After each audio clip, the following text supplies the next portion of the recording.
Let's go, guys. Raul TV, Team R4UL, your favorite YouTube mechanic, back again. It's that Dayu again. Not Dayu, Chevrolet. I keep on saying Dayu.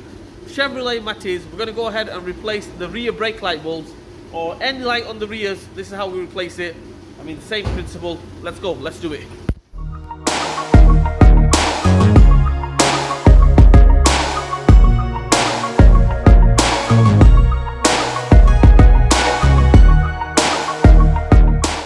Right, first off, what we're going to do is we're going to open the tailgate, as you can see there, and we're going to take this bolt off here, or screw, whatever you want to call it, 8mm.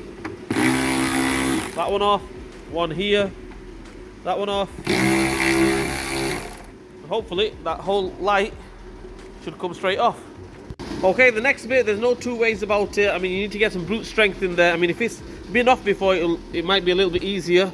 But this time round, it's not been off before, so I'm going to, here we go, give it a little pull. That comes off. And there's the bulbs here.